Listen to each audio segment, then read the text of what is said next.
Bonjour à tous, nouvelle vidéo comme d'habitude. Alors, la question c'est, est-ce que Dieu protège la Bible et le christianisme? Et comment? Et pourquoi pas même les chrétiens? Pourquoi il ne protégerait pas les chrétiens? Eh oui. Alors la réponse n'est pas évidente.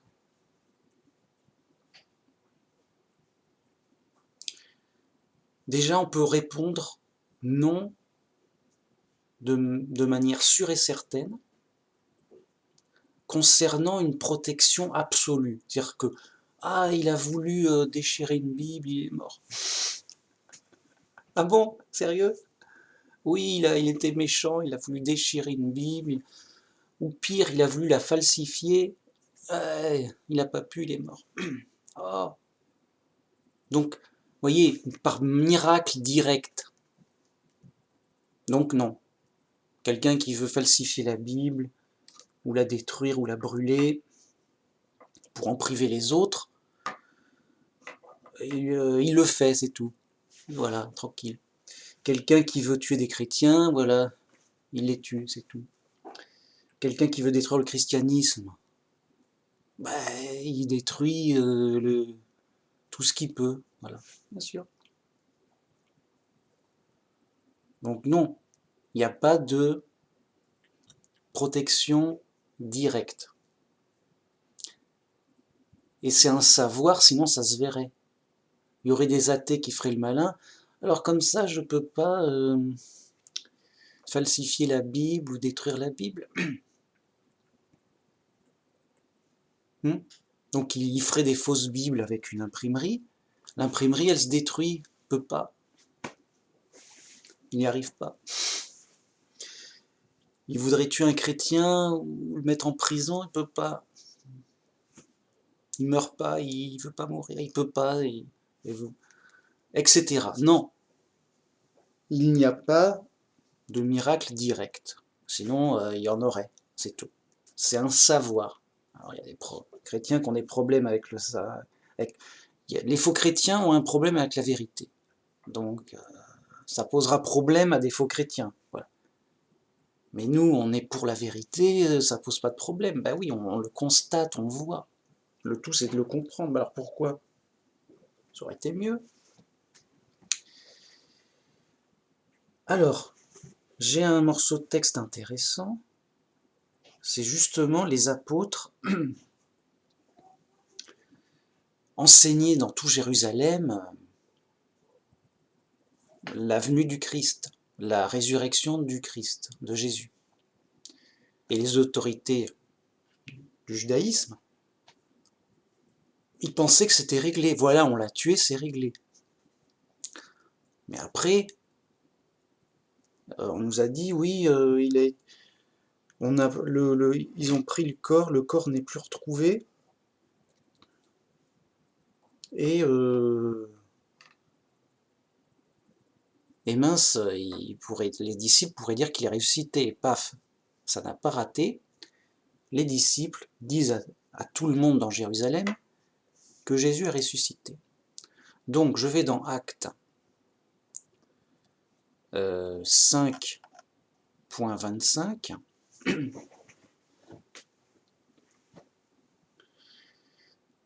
Donc on a mis en prison les apôtres qui enseignaient aux gens. Donc le commandant de la garde les amène au tribunal du judaïsme, des prêtres juifs, pour les juger. On a jugé Jésus pour blasphème, et les disciples, ils continuent, ça n'a pas suffi, on va les juger pareil, de raconter la même chose. Bien. Donc, il y a le chef qui les interroge. On vous a défendu d'enseigner au nom de Jésus. Et voilà que vous remplissez Jérusalem de votre enseignement. Vous enseignez partout dans Jérusalem. Ça va. Voilà l'accusation. Et donc, parmi ceux qui sont arrêtés, il y avait les apôtres. Pierre et les apôtres répondirent, il faut obéir à Dieu plutôt qu'aux hommes. Voilà.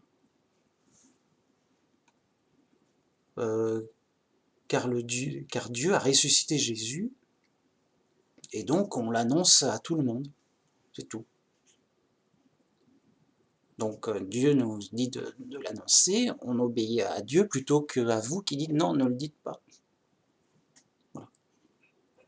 Alors, du coup, il dit, bah non mais si on vous dit de ne pas enseigner ça, c'est que c'est faux. Donc il y a un conflit, et comme c'est eux l'autorité, il dit qu'est-ce que vous racontez n'importe quoi? C'est faux. Mais les apôtres disent, nous sommes témoins de ces choses. C'est-à-dire que ce que vous dites est faux, dit le prêtre.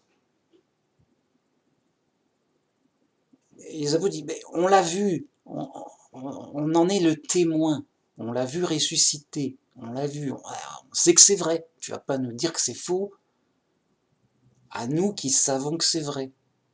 On l'a vu, on en est témoin. Vous voyez, le mec, c'est plus une question d'autorité. C'est plus une question de qu'est-ce qu'on va croire.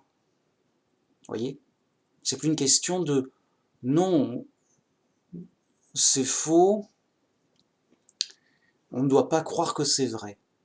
Mais eux, qui sont accusés, ils disent non, mais nous, on sait que c'est vrai, on l'a vu, on en est témoin. Les apôtres, ce sont les témoins qui ont vu Jésus ressusciter, tout.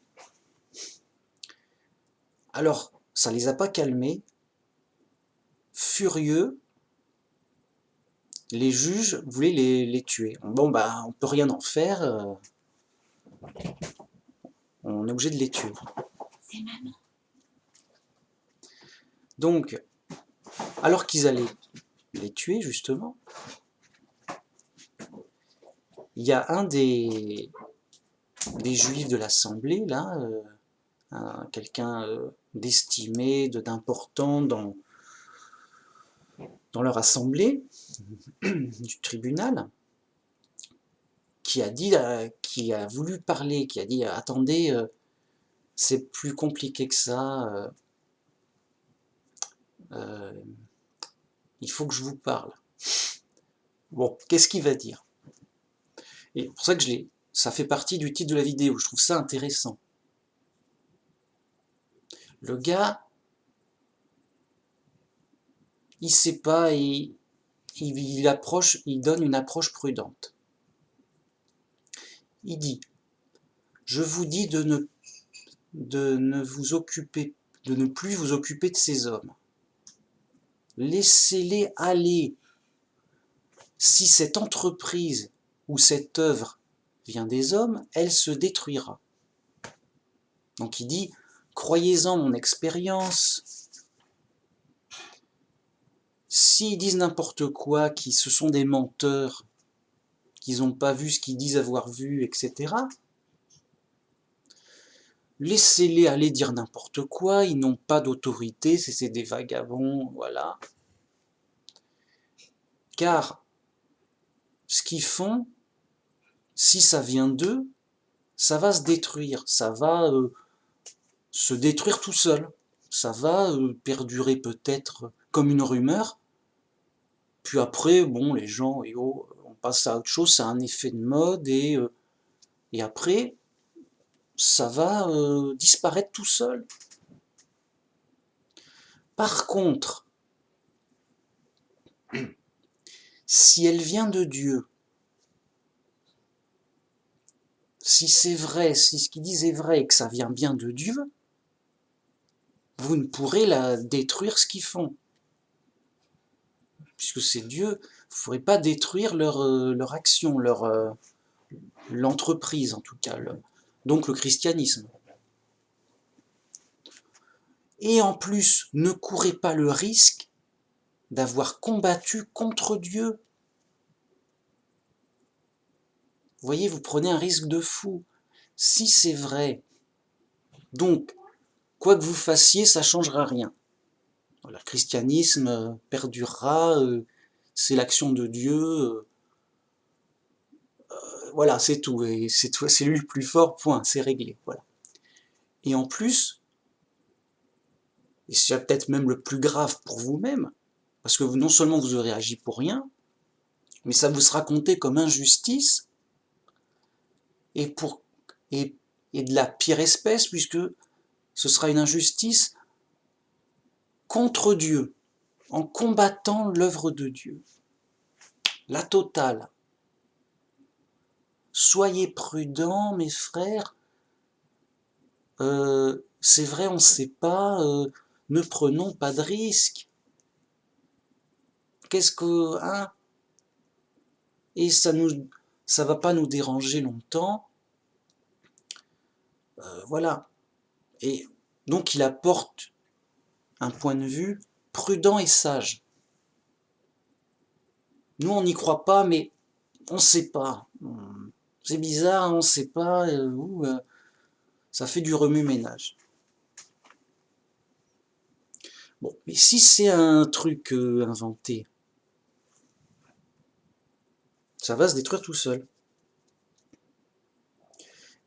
Et donc toute l'assemblée se met d'accord avec lui, dit oui, il a raison, voilà, on est tous d'accord. Donc, ils sont d'accord. Alors c'est bien. Mais alors pourquoi avant ils n'étaient pas d'accord? Ils auraient pu faire le même coup pour Jésus. En se disant, voilà Jésus, il arrive, yo, c'est moi le Messie, je suis le Fils de Dieu. S'il a tort, ça va foirer, laissons-le, ça va foirer tout seul, comme une secte, comme il y en a plein. Justement, avant, il donne d'exemples de sectes qui ont foiré, quoi. C'est un mec qui fait sa secte, voilà, ça va disparaître dans son coin.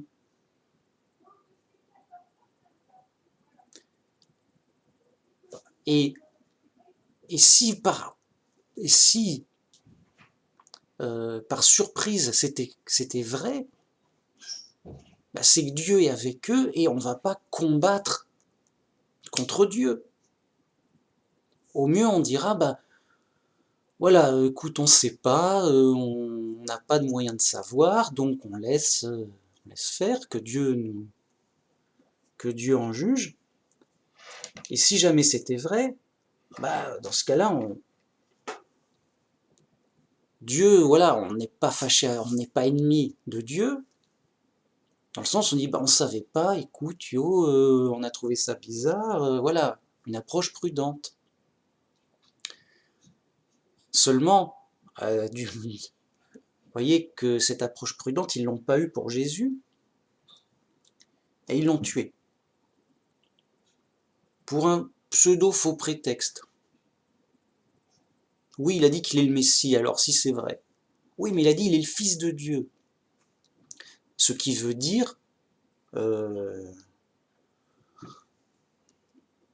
voyez, ce qui veut dire... qu'est-ce que ça veut dire? Ça peut vouloir dire que deux choses. Soit c'est un titre honorifique, comme pour David, c'est un fils de Dieu en esprit, soit ça veut dire c'est vraiment le Fils de Dieu directement. Et en effet, c'est Dieu qui a fait naître Jésus directement. Donc c'est vraiment voilà, son fils direct. C'est tout. Le délire de oui, mais ça veut dire qu'il est Dieu. Non, non. Les mots ont un sens. C'est juste non. Ça, c'est juste non. C'est juste, c'est pas dans. Alors oui, mais à l'époque, ils avaient une compréhension déglinguée de la. Ça voulait dire, bah, il fallait le préciser. Non, vraiment. En aucune façon, il y a l'hypothèse que ça veut dire qu'il est Dieu. Ça n'a pas de sens dans tous les sens du terme. Ça n'a pas de sens, ça c'est pas dit, il n'y a pas de sens, il n'y a rien. C'est arbitraire comme ça. Oui, bah allez, allons-y, comme ça. Tranquillou. Non. Alors ils vont dire, si, il y a plein de sous-entendus. Oui, mais c'est des malentendus, des sous-entendus malentendus, qui ne sont pas valables, vraiment. Mais après, voilà. C'est des fous qui s'accrochent à n'importe quelle erreur malentendue pour dire, ah ben là on pourrait penser que si on, avec de l'imagination, si on fait cette erreur-là comme ça, à croire qu'ils cherchent des erreurs pour... Voilà. Bon. Donc non, ça va pas. C'est n'importe quoi. Alors, ils n'ont pas été prudents. Bon, bah écoute, les mecs étaient énervés, là, il y avait de la pression, tout. Là, apparemment, ils se sont dit, bon, grâce donc à l'intervention de ce personnage qui apporte des justifications de prudence et quelque part de sagesse. La sagesse, c'est quoi? C'est on va agir avec logique. Si on sait, on peut en juger. Mais si on ne sait pas, on va pas tuer des gens comme ça sans savoir. Yo, on risque de faire une injustice. C'est simple. Oui, mais ils font du tapage, ils racontent leurs trucs à tout le monde les croit, et après, nous, on nous croit. Voilà, ça nous embête. D'accord, mais voilà, on n'a rien de solide contre eux. Et donc, la question est entière.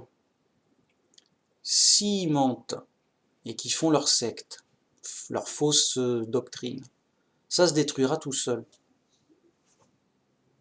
Ça s'appuiera sur des rumeurs, voilà, ça fera rien. Si ça vient de Dieu, ça ne pourra pas se détruire. Et en plus, Dieu sera contre nous. Dieu nous combattra, on aura combattu contre lui. On sera en guerre contre Dieu, en fait. Arrêtez. Soyons raisonnables et prudents, au moins. Vous voyez? Donc les mecs, c'est... Le mec, évidemment qu'il est... C'est... Comment dire? C'est un antichrist. Le mec, il y croit pas. Le mec, voilà. Là, sinon, il serait chrétien. Ou, enfin, a priori, il y croit pas. Il y croit pas, ça l'embête comme les autres. Mais il a une certaine sagesse, une certaine prudence. Donc tout antichrist qu'il a, il craint Dieu et il se dit, on peut pas, voilà, on va agir pour notre intérêt, mais avec prudence, sans prendre le risque de faire une injustice. Voilà. Et c'est ça que j'ai trouvé intéressant. Bien. Et donc, bah, s'il se foire moins. Voilà, un antichrist, bon, il se foire bien sûr, mais il se foire beaucoup moins qu'un antichrist qui tue des chrétiens. La punition sera juste incroyablement différente. Évidemment. Bon. Donc, on est d'accord, ils appellent les apôtres, ils les fouettent en disant, bon, on va pas vous tuer, mais on vous fouette pour dire d'arrêter quand même de parler au nom de Jésus, c'est pas bien, si on vous reprend, on vous fouette, hein, on dit non, quand même. Bon, après, voilà, c'est leur truc. Au moins, ils les ont pas tués. Bien. Les apôtres se retirèrent de devant le tribunal, joyeux d'avoir été jugés dignes de subir des outrages pour le nom de Jésus. Donc joyeux d'avoir été persécutés au nom de Jésus, dignes d'être traités comme Jésus, traités comme ses disciples. Donc ils ont tué leur maître. Bon là, ils voulaient tuer les disciples, non, en mode normal, quoi. C'est normal. Ils insistent, on leur a attention, on les a prévenus.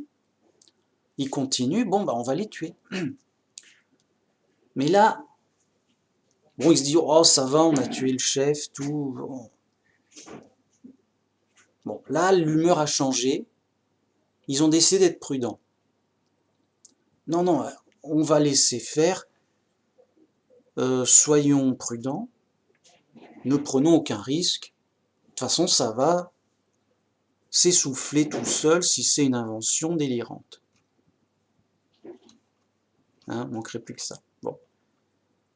Donc on les fouette, on les punit pour dire arrêtez quand même, parce qu'on n'y croit pas. C'est tout.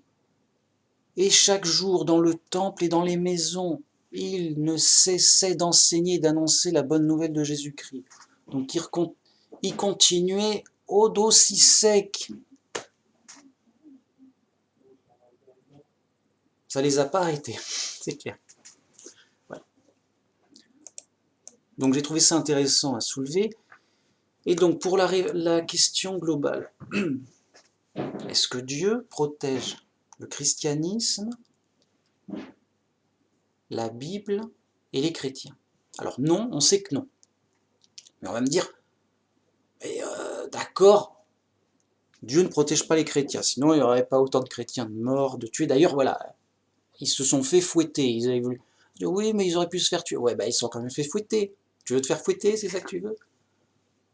Voilà, on parle d'une protection directe et complète. Après, j'avancerai mon vrai point de vue, enfin mon point de vue complet, qui est que Dieu nous aide, mais indirectement. Alors, non, Dieu ne protège pas les chrétiens directement. C'est la vérité. Tu la vérifies, si c'est vérifié dans toute l'histoire, partout, tout le temps, sans arrêt. Tu le vérifies toi-même. Tiens, moi je suis chrétien, qu'est-ce qui se passe? Qu'est-ce qui va m'arriver? Tu vois? Voilà. Bien. Donc je pense qu'il n'y a pas de... Voilà, il n'y a pas de débat, il n'y a pas de discussion possible. Même un fou, pas trop fou, il verrait que dans l'histoire, tous les chrétiens sont fait persécuter, les vrais, les faux, pas forcément. C'est eux-mêmes, voilà, les faux qui persécutaient les autres. Donc les vrais chrétiens, persécutés, tout ça, pour leur foi, et dont les apôtres qui servent exemple, voilà, ils les ont chopés, ils les ont fouettés, et justement le vrai chrétien, bah justement, il s'attend à être persécuté au nom de Jésus, et que ça lui sera compté, qu'ils seront récompensés au ciel. Pour ça, c'est pour ça qu'ils sont joyeux d'être traités comme leur maître. Ça, c'est le vrai chrétien. Donc les apôtres, voilà. Donc les chrétiens ne sont pas protégés directement. Donc le christianisme, bah pareil, puisque le christianisme, c'est l'ensemble des chrétiens.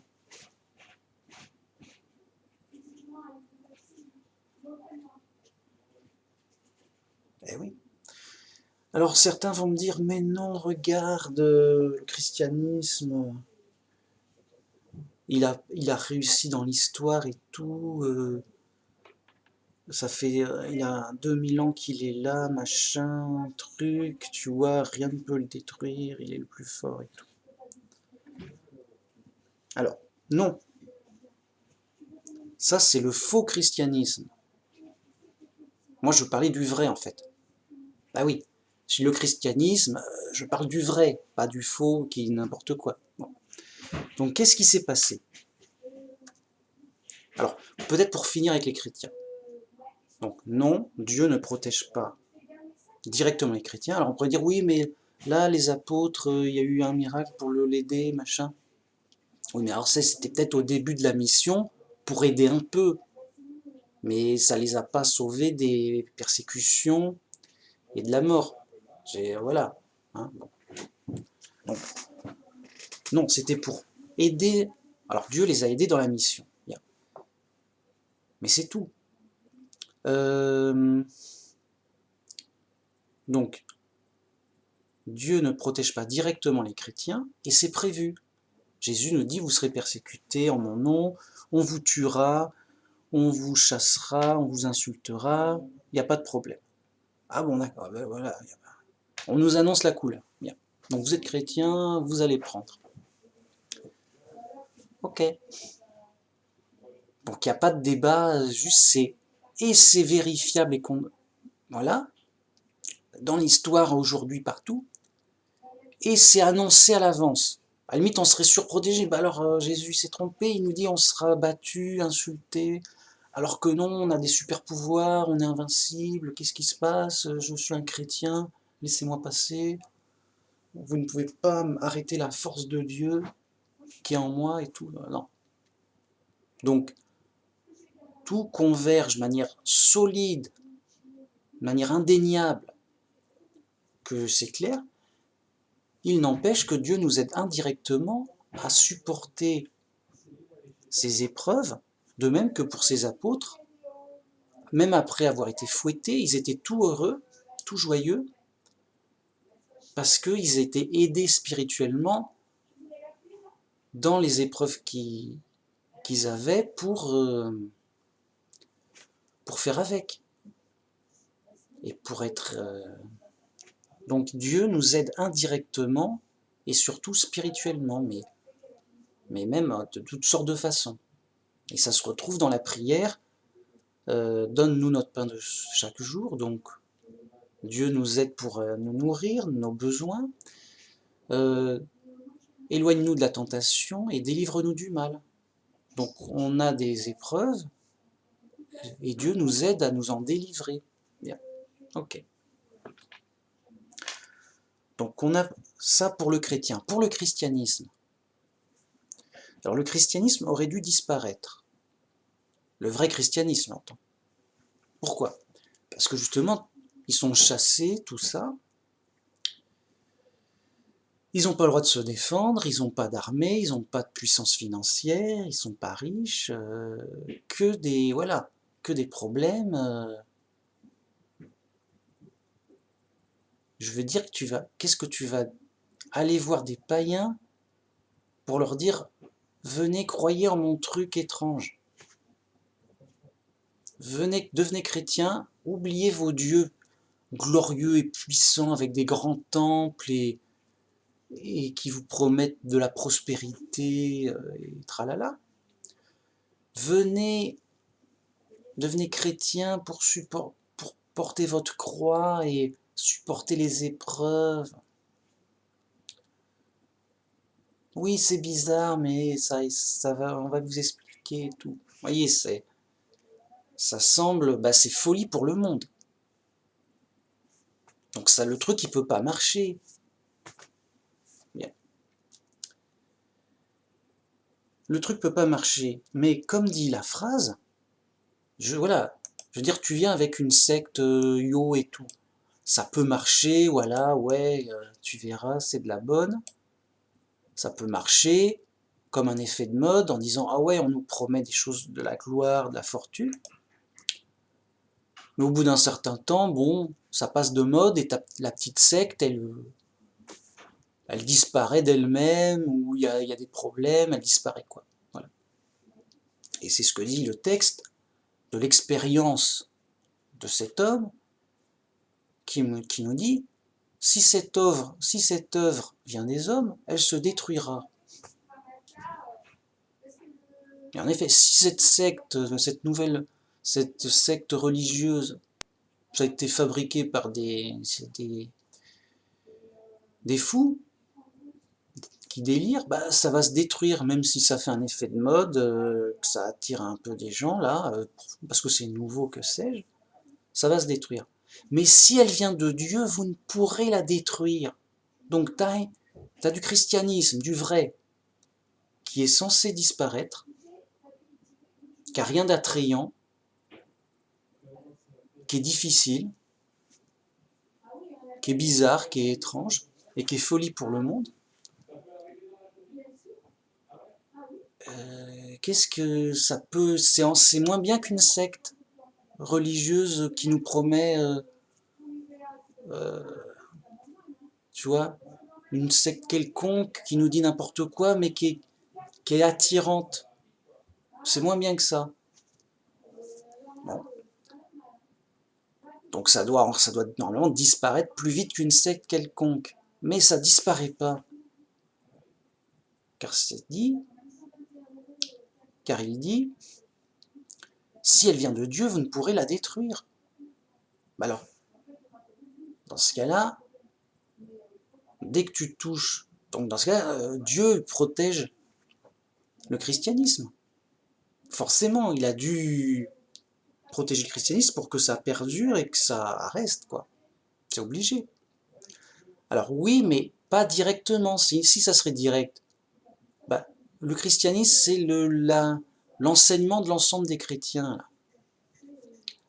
Donc tu t'attaques aux chrétiens en tant que groupe, tu dis on va tuer tous les chrétiens. Non seulement tu n'y arrives pas, mais c'est toi qui te fais détruire.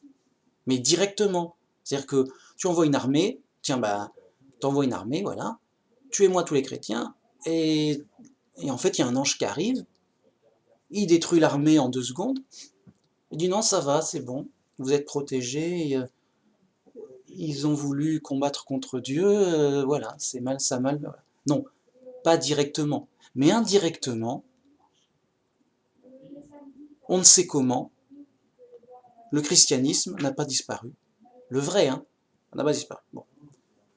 Et on me dira, bah oui, c'est normal, Dieu est avec le christianisme.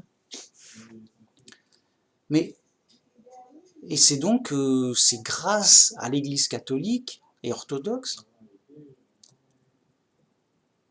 que Dieu protège le christianisme. Bah non.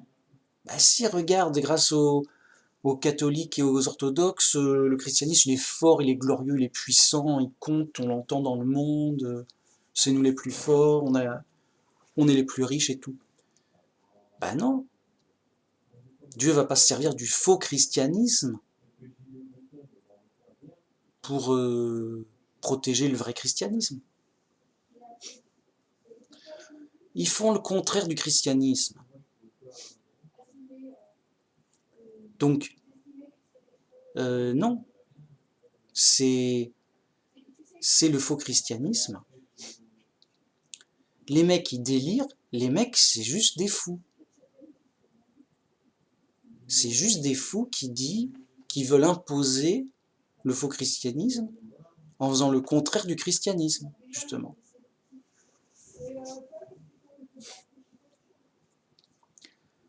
Et donc, c'est pas comme ça que Dieu protège indirectement le christianisme, même si ça en fait partie. Pourquoi?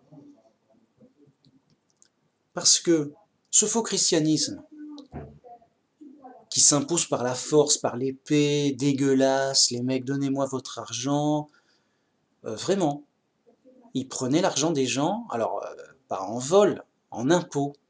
C'est légal, c'est juste, donne-moi ton argent, c'est l'impôt, le pays est chrétien, c'est normal. Vous voyez, c'est des dons obligatoires, c'est même pas des dons, c'est, voyez, c'est du faux christianisme bien sévère qui s'impose, le cruel. C'est juste, comment dire, Dieu va pas prendre des méchants, des fous méchants cruels pour dire, bah écoutez, venez les gars, vous allez protéger mon christianisme à coups d'épée. Bah non. Ils auraient déjà dit sinon, si c'est ça qu'il fallait faire, ils auraient dit aux apôtres, prenez des épées, vous serez invincibles, ou vous gagnerez d'une façon ou d'une autre, qu'importe, mais voilà. Non, les apôtres ont fait le contraire, bien sûr. Donc, c'est fou, c'est méchant, c'est fou dangereux, je dirais. C'est fou dangereux, c'est méchant cruel. Ce qu'ils ont imposé par l'épée, c'est le faux christianisme. Et alors, est-ce que ça a aidé le vrai christianisme ou pas? Ben, on pourrait dire, c'est dur à dire, parce qu'ils ont interdit de lire la Bible, ils faisaient les... Enfin, c'est... Voilà. En fait, ils ont aidé le vrai christianisme, mais malgré eux. C'est comme si Dieu s'est servi de ses ennemis dans la mesure où ça allait dans son sens. Les catholiques sont les ennemis de Dieu. Ils propagent le faux christianisme. Ce sont des... Ils tuent des chrétiens, je ne sais pas comment le dire. Les catholiques, alors, plus maintenant, à l'époque, les catholiques, dès qu'ils voyaient un vrai chrétien, qu'est-ce qui... Et en plus, il connaît la Bible. Mais comme tuons-le, c'est un blasphémateur, c'est fou, ça devrait pas se faire. Les catholiques, du Moyen-Âge donc, tuaient les vrais chrétiens qui s'en tenaient à la Bible. C'est tout. Alors, c'est pas des ennemis de Dieu, voilà. Ne prenez pas le risque d'avoir combattu contre Dieu en tuant les apôtres. Bien, voilà. Et donc, c'est ce qu'ont fait les faux chrétiens. Dit, non mais ils racontent des hérésies, ils racontent n'importe quoi. Oui, la Bible, elle raconte quoi, nananer. Mais non, c'est faux, et on va le tuer au nom de Dieu. Comme pour les Juifs, on va tuer Jésus au nom de Dieu. Ils blasphèment et tout. Oh, tuons Jésus. C'est vraiment l'état d'esprit des chefs religieux du judaïsme. Tuons Jésus et les apôtres qui blasphèment pour la gloire de Dieu, au nom de Dieu, pour protéger la religion de Dieu. Voilà. Qu'est-ce qui s'est passé au Moyen-Âge avec les faux chrétiens? Tuons les hérétiques, ces chrétiens qui racontent autre chose, qui ont le malheur de connaître la Bible, pour raconter autre chose, pour protéger le christianisme, au nom de Dieu et de Jésus, tuons et torturons ces faux chrétiens hérétiques. Voilà. Ils ont combattu contre Dieu. C'est du vrai faux chrétien, c'est propre, des vrais démons. Je ne sais pas comment le dire. Ce qu'un démon aurait pu faire, ils l'ont fait. Un démon aurait eu du mal à faire... un démon qui serait dans le délire de... Comme les juifs de l'époque de Jésus, d'imposer leur point de vue par la force, au nom de Dieu, de tuer leurs ennemis au nom de Dieu, quoi, juste ça. Voilà. Ils n'auraient pas pu faire pire, ils n'auraient pas fait mieux. Ils ont fait ils ont fait tout ce qu'un démon aurait fait normalement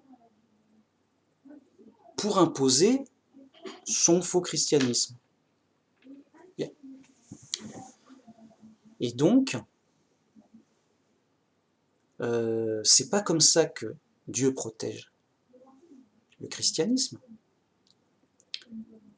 Mais le christianisme a perduré. S'il avait disparu, il n'y aurait plus de chrétiens, de vrais chrétiens, j'entends. Il n'y aurait que des faux chrétiens.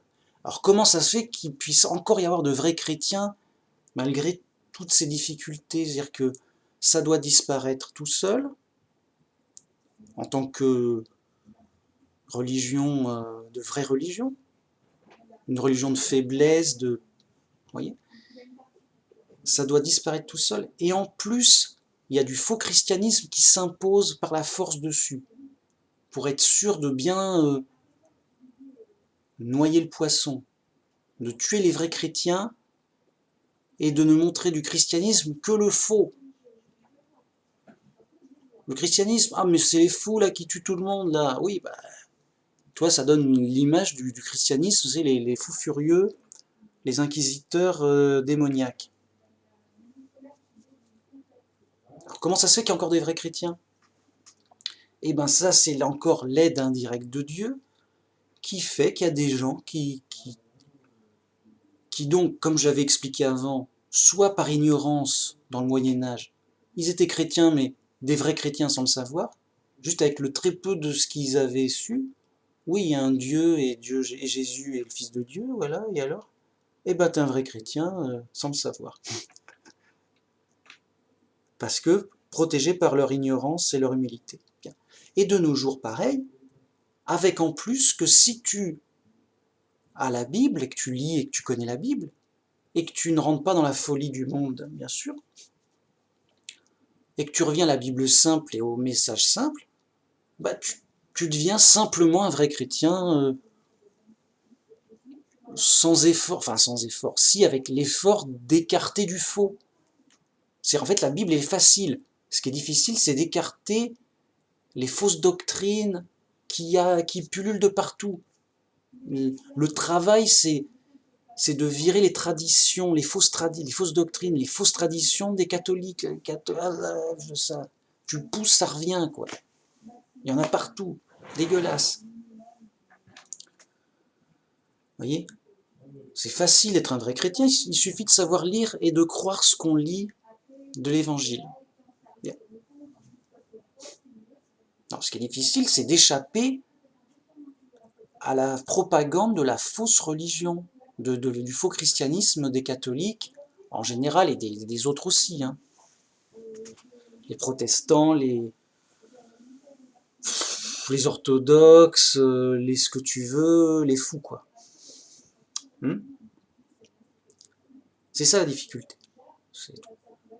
Et donc, encore une fois, par l'humilité, la simplicité et l'ignorance, enfin, là pour le coup, c'est plus de l'ignorance. Mais ce que je veux dire, c'est qu'avant, on était protégé par l'ignorance de ne pas connaître les fausses doctrines. Vous voyez? Le paysan du Moyen-Âge, ça le sauvait de ne pas connaître les fausses doctrines. Parce qu'il ne les connaissait pas, donc non, il ne connaît pas. Donc il n'était pas dans le faux.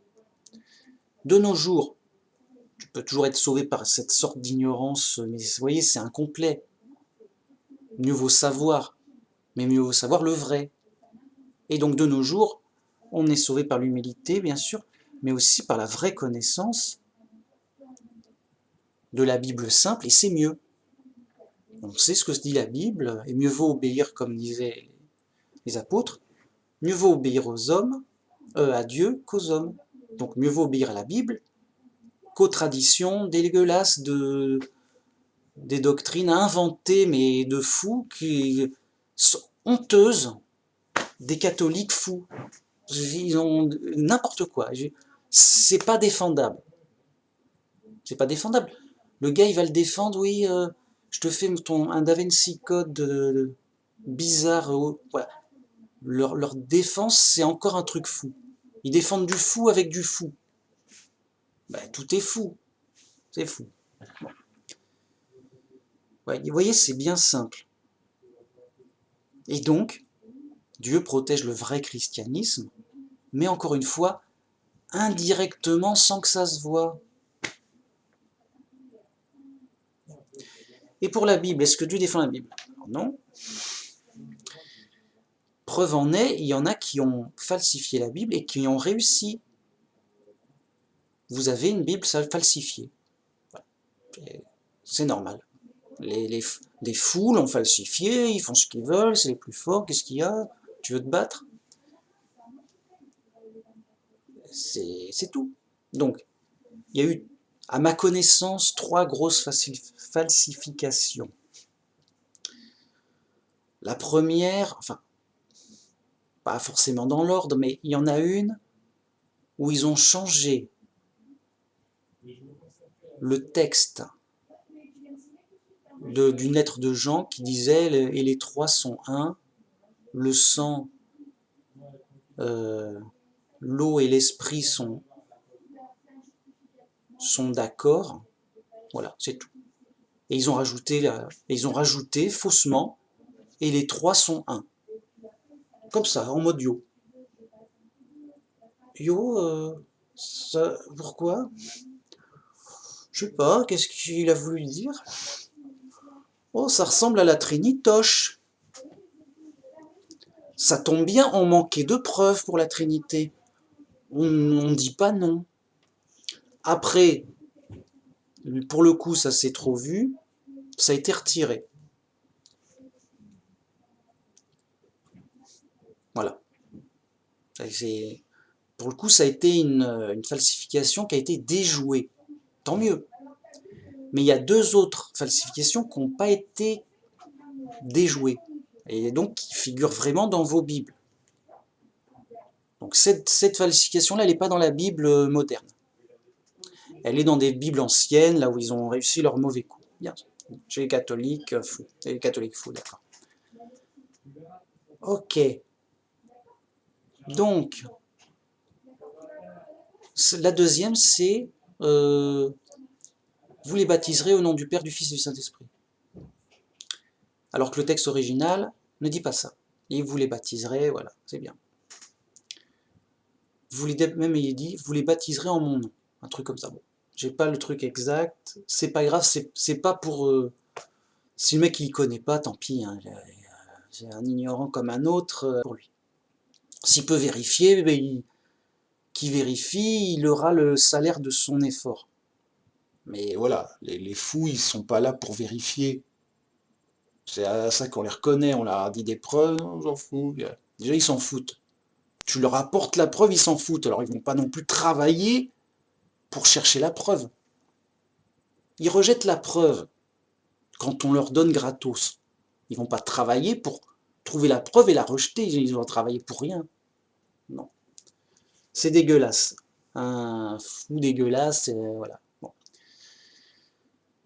Donc, oui, ça a été falsifié. Bon, voilà. Ah, encore une fois, pour au nom du Père et du Saint-Esprit. Oh, ça vous rappelle rien? Si, c'est la Trinité, c'est la preuve que c'est... Il y a même des fous qui disent, c'est la preuve que la Trinité, ça prouve rien, non, mais ça fait Trinité, c'est la Trinitoche, on prend.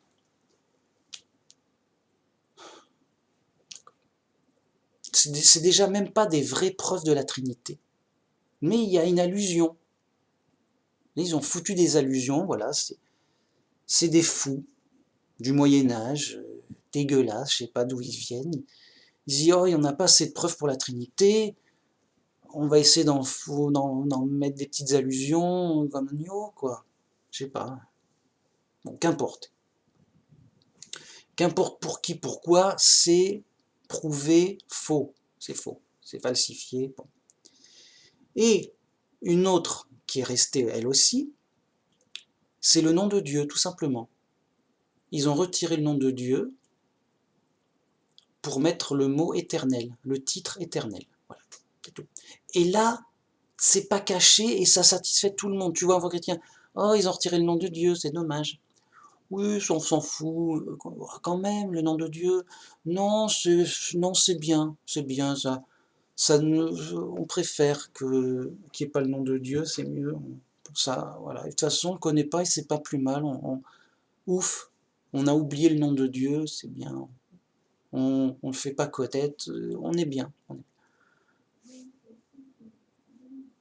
Donc là, on est sur le fou, quoi, le fou ordinaire, hein, ça, c'est pas caché. Bon, écoute, si ça te convient d'être dans du faux, bah, écoute, voilà, t'es libre. Le mec, il veut bouffer, non, ton vrai, là, c'est dégueulasse. Non, passe-moi du faux, là. Ah, mais c'est bon, lui. Et il bouffe du faux. Ah, mais je préfère. Bon, d'accord. Le mec est libre, tu vas pas l'obliger à bouffer, hein, comme à l'Inquisition, l'obliger à bouffer ce qu'il veut pas. Donc, c'est aussi grave que ça. C'est-à-dire que c'est comme si quelqu'un avait effacé le nom de David, le roi David, et il avait mis un titre. Il avait mis le roi magnifique. Et je dis, mais le roi magnifique, c'est qui là? C'était pas. C'est son nom? C'est quoi ce truc? Bon, on s'en fout, machin. C'est un roi, yo, c'est le roi, de toute façon. Ouais, mais magnifique, c'est son nom, hein, c'est quoi? C'est son nom ou un titre, un roi magnifique? Oh, ouais, c'est son nom. Oh, non, on s'en fout. Voilà, le mec, ça le dérange la vérité. Il est pas bien, il est pas bien. Alors t'insistes pas, mais après tu fais des recherches. Tu dis, mais dans les textes d'origine, c'est pas caché, mec. Regarde, c'est le roi David. Et par folie, ils se disent, ah non, on va pas mettre le roi David quand même. C'est sacré, David, le grand David. On va pas le mettre ce nom à la vue de tout le monde, non. On va leur cacher le nom de David, on va mettre magnifique, pour montrer ce magnifique a dit, magnifique a fait ceci, magnifique a fait cela. Bien. Comme ça, tranquille. Au point que à la fin, les gens disent non mais il n'a pas de nom ce roi. C'est un roi magnifique. Ou d'autres qui disent oh il s'appelle magnifique, mais que ce soit son nom ou pas, il n'a pas de nom, il n'a pas besoin d'avoir le nom, c'est un roi magnifique, c'est tout. Voilà.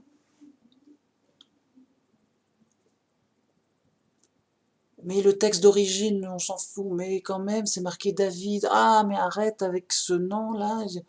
Le roi David, c'est faux, il s'appelait pas David. Mais comment ça, bah, David, c'est un nom en français. Il parlait en français à l'époque, il disait hey, David, ça va?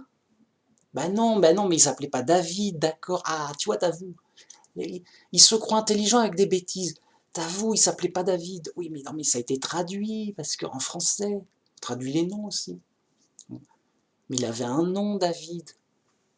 Je sais pas comment, mais il avait un nom hébreu, bien sûr, et ils l'ont retiré. Virez-moi ce nom hébreu, là, et mettez magnifique, le titre, le qualificatif. Bien. Ils ont fait tel quel pour le nom de Dieu. Tel quel.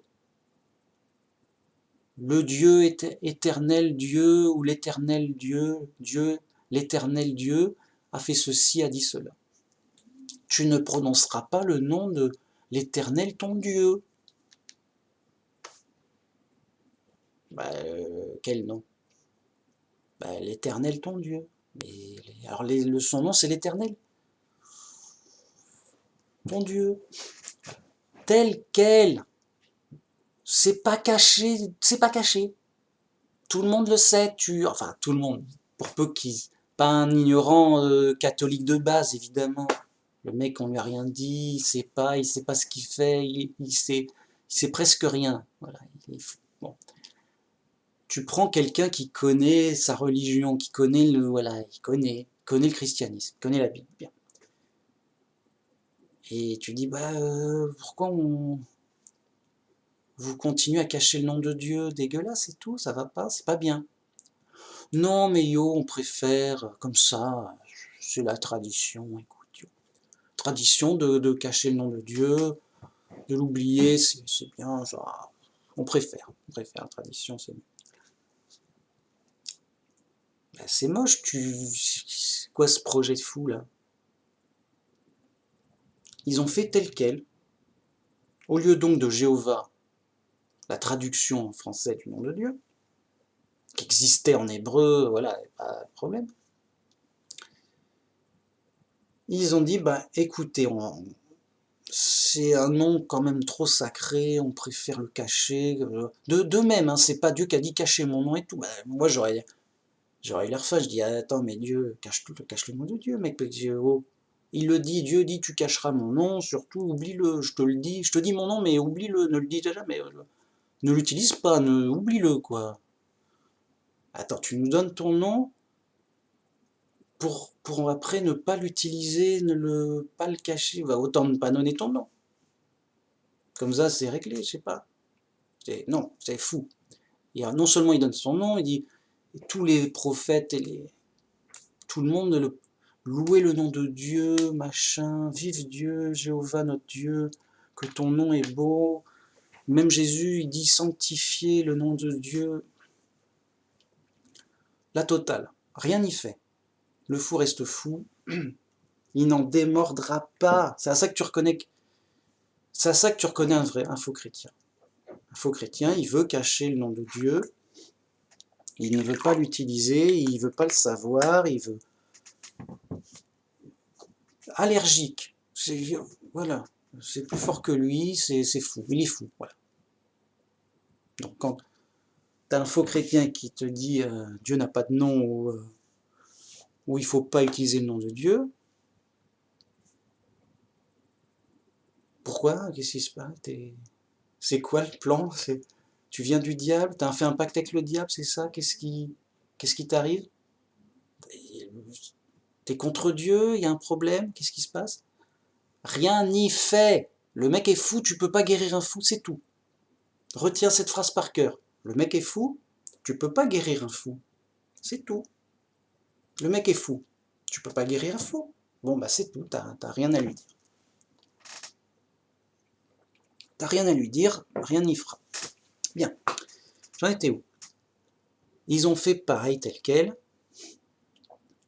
en remplaçant Jéhovah par l'Éternel. Et donc au lieu de dire le Dieu Jéhovah, ou Jéhovah notre Dieu a fait ceci, cela, il a parlé, il a dit loué soit son nom, gloire à Jéhovah, etc. Il dit non, bah on va remplacer son nom, on va mettre Éternel. L'Éternel a dit notre Dieu l'Éternel vaincra, gloire à l'Éternel notre Dieu. Comme on aurait dit, le roi magnifique a fait ceci, magnifique combattit Goliath, etc. Et magnifique vainquit Goliath, lui trancha la tête. Tout ça. Il est fort magnifique. Ce serait pas David par hasard? Je sais pas. Oh, attention. Voilà. Donc, si Dieu protégeait directement la Bible, le mec il dit je vais effacer le nom de Dieu, je le sens pas mec, oh qu'est-ce qui... Ça se fait pas, le nom de Dieu là comme ça, là non, dans la Bible en plus. Je vais l'effacer, je fais ce que je veux, c'est moi qui écris la Bible, enfin qui la recopie, tout. Je vais écrire un autre truc, l'Éternel, ça sonne bien, c'est plus à la mode, ça balance. Voilà, c'est moi, qu'est-ce qu'il y a mec? C'est moi le plus fort, je fais ce que je veux. Et il l'a fait. Donc, si Dieu protégeait directement la Bible, le mec, bam, tué sur le coup où la main elle est paralysée, là, il voulait effacer, sa main s'est paralysée, qu'est-ce qui se passe? Il peut pas, il voudrait, il peut pas. Il dit bon, je peux pas effacer le nom de Dieu, je vais cacher la Bible, je vais faire que personne la voie et tout, on peut pas, voilà, le mec il est embêté, il veut vraiment combattre contre Dieu, il veut vraiment cacher la Bible, quoi. Vraiment, il est énervé, quoi. Avec ses miracles, il peut pas faire ce qu'il veut, il est pas content. Je vais cacher la Bible, et personne la lira, et j'aurai gagné. Le mec est fou. Le mec est fou, bon. Si Dieu protège directement, juste, il y a des Bibles magiques, il pleut des Bibles. Tout le monde a la sienne. Ah bah mince, tu l'as caché pour rien. Enfin, juste, il peut pas, mais directement, par miracle, et ça se voit et rien n'y fait. Bon. Alors non, non. Les preuves sont là et ça se vérifie pas et c'est prouvé, c'est vrai. Cette vidéo est vraie. Bien. Par contre, force est de croire que Dieu protège indirectement la Bible, puisque elle est partout dans le monde entier, presque. Actuellement encore on l'a, malgré les efforts des faux chrétiens pour pas qu'on l'ait, vraiment. Les catholiques tuaient des gens pour pas qu'ils traduisent la Bible, pour qu'on puisse lire la Bible simple. Ils les tuaient. Les faux chrétiens, voilà, voulaient garder secrète la Bible pour en donner pour qu'ils ne puissent donner que leur interprétation aux gens. Il fallait passer par eux pour voir ce que dit la Bible. Ils ne voulaient pas que les gens aient directement la Bible. Ça, et voilà. encore à l'heure actuelle, des faux chrétiens, des cathos, mais dégueulasses, ils se plaignent, oh regarde regarde ce qui se passe quand les gens ont la Bible. Voilà, ça fait plein d'églises différentes et ça fait plein d'églises. Ils sont pas contents que les gens lisent la Bible. Regarde, voilà, voilà le travail. Voilà, on avait raison de tuer des gens pour. Maintenant, ça fait plein d'églises différentes et chacun il comprend la Bible à leur façon et rien n'y fait. Voilà, ils veulent comprendre même la Bible. Ils veulent, voilà, au lieu de passer par notre décodage complexe et sophistiqué, d'accord, un peu bizarre, mais quand même, on a mis des efforts à la fabriquer, déjà, et des efforts à l'imposer par la force. Et ben, tout ce travail pour rien. Maintenant, tout le monde a la Bible. Oh, zut. Comment c'est possible? Malgré tous nos efforts à combattre contre la Bible. Rien n'y fait. Les fous resteront fous, même ça. Et je crois qu'il y a même une tendance à ce qu'ils s'accrochent un peu plus. Tu leur dis, attends, là, t'as fait une erreur. Ah, attends, non, t'as faux, je m'accroche à mon erreur encore plus. Non, mais attends, c'est évident, j'ai les preuves et tout.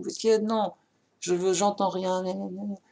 Vraiment, comme si il s'obligeait à s'accrocher encore plus à son erreur de manière plus fanatique. Du coup, tu sais plus quoi dire. Attends, je veux l'aider, le mec, il devient encore plus fou. Sérieux. Je suis là pour t'aider. Je te vais te donner des preuves simples. Ça va être bien. Tu pourras vérifier. Il y aura des preuves, ce sera simple, ce sera logique, ce sera bien. Hein? Cadeau, ce sera gratuit. Non, t'en veux pas? Ah bon, non, mais t'es libre, je vais pas être le faux chrétien à te fouetter, à t'obliger à. Comme les catholiques, non. J'y fais de la peine, mais tu es libre. Gentil et tout, rien n'y fait. Ok, les mecs sont fous. Bon, alors. Donc, force est de constater que malgré tout, Dieu protège indirectement la Bible, surtout qu'il a promis, il a prophétisé quand Jésus a dit « Et cette bonne nouvelle du royaume sera diffusée dans le monde entier. » Donc à un moment, Jésus il dit « Voilà, l'évangile sera diffusé dans le monde entier. » Si ce n'est pas le cas, avant que vienne la fin, donc si ce n'est pas le cas ou jamais le cas, et que la Bible soit détruite, il n'y a plus rien, voilà, on a perdu, il n'y a plus, voilà. Il n'y a plus de chrétiens, il n'y a plus de Bible, voilà. Bah, c'est que c'était faux. Il s'est trompé, il a dit du faux, c'est une fausse prophétie. Donc c'était pas Dieu. Comme disait là, je répète la phrase clé auquel je crois, parce que c'est du bon sens, de la prudence. Le mec il sait pas, c'est un ennemi, hein. Mais tu vois, prudent, ne faisons pas de mal par prudence. C'est comme si un ennemi disait ah, on ne sait pas, écoutez, par prudence, ne faisons pas de mal, parce que si on fait du mal et on se gourre, bah, ça va se retourner contre nous, Dieu va nous punir. Juste par crainte de Dieu, quoi. Restons prudents. On n'est pas pour eux, on va pas les aider, mais on va pas les tuer. Hein, ou le moins possible. Enfin, voilà. Par prudence. Une sorte de sagesse de la crainte de Dieu. La sagesse, c'est la crainte de Dieu, comme disait dans la Bible.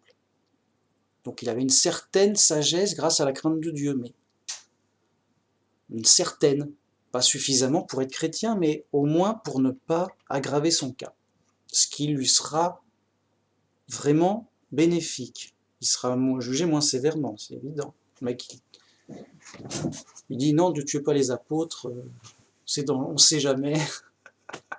Oh, t'es bien inspiré, toi, mec. On ne sait jamais, mec, c'est gaffe quand même. Non, il dit, si elle vient de Dieu, vous ne pourrez la détruire. Ne courez pas le risque d'avoir combattu contre Dieu. Je la copie en dessous, bam, bam, bam. Donc, Si l'entreprise vient de Dieu, si le christianisme vient de Dieu, Dieu n'a pas fait le christianisme juste pour rien, juste pour faire plouf et disparaître en cours de route parce qu'ils sont tous fait tuer. Et... Yo, ça devait, d'une façon ou d'une autre, perdurer et se propager dans la terre entière. Ça aurait pu perdurer juste, oui, dans un petit coin, là, il y a 3 chrétiens qui... Un petit village chrétien qui fait de la résistance, tu sais, en mode yo. Non, même pas. C'est propagé dans la terre entière d'une façon ou d'une autre, par les amis et par les ennemis. C'est comme c'est fou, c'est étonnant, c'est étonnant. Bon. Et donc, il y a cette prophétie de Dieu que ça arrivera, donc Dieu s'engage, Dieu promet que, écoute mec, je te dis que plus tard, avant le jugement de la terre, cette bonne nouvelle sera répandue sur toute la terre. Tout le monde sera au courant. Et c'est le cas, à part peut-être 1 ou 2 pays et encore, ils ont du mal. Oui, je crois qu'il n'y a qu'un seul pays où la Bible, où le christianisme est interdit, c'est la Corée du Nord.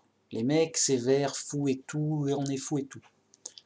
Et bien même eux, ils ont du mal parce qu'il paraît que la Bible se passe en cachette entre gens, quoi. Parce qu'en Corée du Sud, il y a beaucoup de chrétiens, yo et tout, il y a des réseaux, ça se passe en cachette, je sais pas. Bon, toi, d'accord, c'est interdit, mais ça se fait plus ou moins connaître. Bon, c'est dur. Ok. Ouais. Ouais. Donc Dieu protège le christianisme, la Bible et les chrétiens, mais indirectement, mais pas indirectement, oui, mais pas pour gagner. Les apôtres ont perdu comme Jésus, mais Dieu les protège pour qu'ils gagnent spirituellement. Voilà, les apôtres sont... Pierre, il s'est fait fouetter, tuer. On va dire, ah bah Dieu, il a aidé un peu. Oui, il a aidé, mais pas dans le but de vaincre ses ennemis sur Terre. Pas dans le but d'être riche, de gagner, d'être le plus fort. Il a aidé indirectement à être patient et à supporter ses épreuves, déjà, et à s'enrichir spirituellement et dans la foi.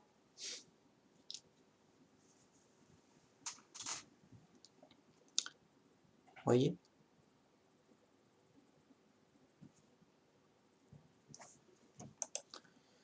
Donc,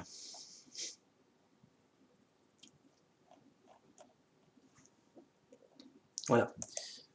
La bonne nouvelle doit se diffuser d'une façon ou d'une autre. Et vraiment, je crois que c'est grâce à l'aide de Dieu, parce que la bonne nouvelle toute seule, bah, ça se trouve, bah, elle ne peut pas se diffuser dans le monde entier. Pourquoi les gens, ils croiraient, ah ouais, alors il y a un mec, il a dit ceci, cela, ouais, c'est ça. Tu sais, n'importe quelle secte te sort une histoire bizarre, mais extraordinaire. C'est pas juste tu dis une histoire, juste tu dis une histoire extraordinaire, juste ah oui, ben, tout le monde va y croire, comme ça, parce que j'ai une belle histoire et tout. Non. Cette histoire, ce message de la bonne nouvelle, pourquoi il est cru par tant de monde, il perdure, il voyage et elle se diffuse donc dans le monde entier, c'est forcément grâce à l'aide de Dieu, mais indirect, qui se voit pas. On ne sait pas comment ça peut se faire. Normalement, ça peut pas se faire. Mais ça s'est fait quand même. Vous voyez, c'est ça que je veux dire. Pareil pour le vrai christianisme, ça ne devrait pas, ça devrait disparaître. Mais grâce donc à l'aide de Dieu, c'est le contraire, ça se propage, et c'est au contraire les fausses croyances des hommes qui disparaissent. Donc, bah oui, toutes les religions païennes, machin, dégueulasses, il y en avait partout, et ben elles ont toutes disparu, toutes, à part en Inde, où il y a toujours l'hindouisme. Mais à part l'hindouisme, a priori, il n'y a plus de religion païenne. Elles ont toutes disparu. Alors il y a peut-être des petits groupes, oui, on veut revenir à des petits trucs chamaniques, youpla boum, toc toc. Ces petites sectes qui se font plaisir. Mais une vraie religion qui nombreuse, enfin importante, non, elles ont toutes disparu. À part l'hindouisme, alors pourquoi, j'en sais rien, c'est parce qu'ils sont nombreux, et encore même en Inde, il y a beaucoup de chrétiens. C'est bon, c'est comme ça, voilà. C'est comme ça, voilà. En tout cas, force est de constater que beaucoup de religions païennes, fabriquées par les hommes donc, ont disparu. Pourtant des religions importantes à leur époque, dans tous les pays d'Europe, ou d'Afrique, ou ailleurs. Donc c'est étonnant. Bon. J'en suis où, moi? Ouais. Donc voilà. L'aide de Dieu, c'est... Il a prophétisé que cette bonne nouvelle allait se diffuser dans le monde entier. Cette prophétie est vraie. On vérifie que c'est le cas. Voilà, dans le monde entier, il y a des chrétiens, dans toutes les langues, c'est le cas. C'est comme ça, alors voilà, voilà, on valide. Tu sais, il y a des prophéties, bim bim bim, alors celle-là, elle s'est réalisée, alors est-ce que c'était difficile à prévoir ou pas? Est-ce que c'était difficile à réaliser ou pas? C'est un débat, mais ça s'est réalisé, et à mon avis, c'était très difficile que De nos jours, ça semble évident, oui, tout le monde aime le christianisme, yo et tout. Mais à l'époque, c'était en concurrence avec toutes les religions païennes de chaque pays. Ça n'avait rien d'évident. Donc dire que oui, ce message étrange, il va se diffuser dans le monde entier, c'était pas vraiment prévisible. C'était au contraire.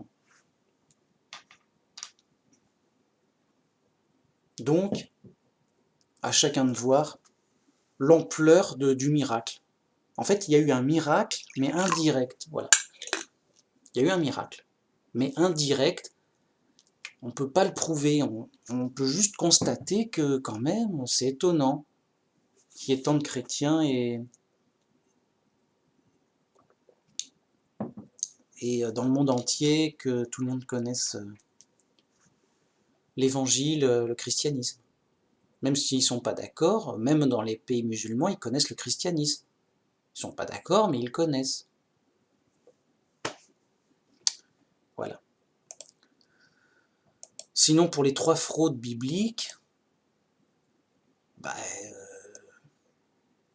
c'est vérifiable pour 2, puisque c'est encore dans nos Bibles. Tu ouvres ta Bible, oh bah mince, ça y est, pourquoi ils n'ont pas corrigé? Alors, il y a les témoins de Jéhovah qui ont remis le nom de Dieu. C'est bien. Voilà.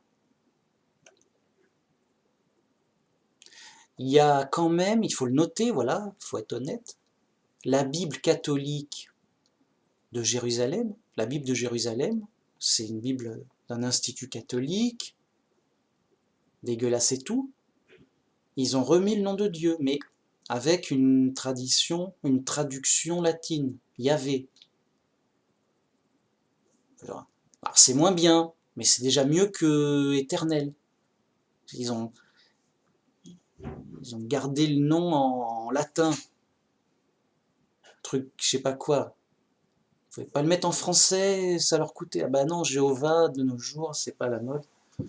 Ah d'accord, c'est une question de mode, tu mets plus le nom de Dieu si c'est plus à la mode, toi. Bon, qu'importe, il y a un petit effort, c'est moins dégueulasse, les mecs ont fait un effort d'honnêteté. Pas complet, mais faut saluer l'effort. Donc la Bible de Jérusalem, mais il y en a les autres, toutes les autres non. Hein. C'en est même choquant, c'est fou.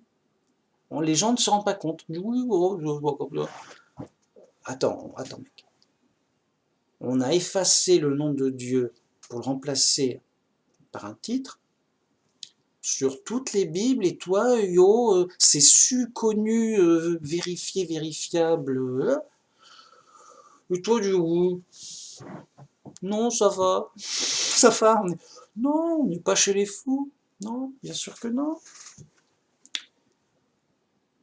Attends, mais mec, on aurait fait ça avec le nom de Jésus ou David, on aurait dit, oh mec, rends-moi mon nom de David ou de Jésus. Voilà, on aurait remplacé le nom de Jésus par euh, un titre, donc on aurait mis l'admirable.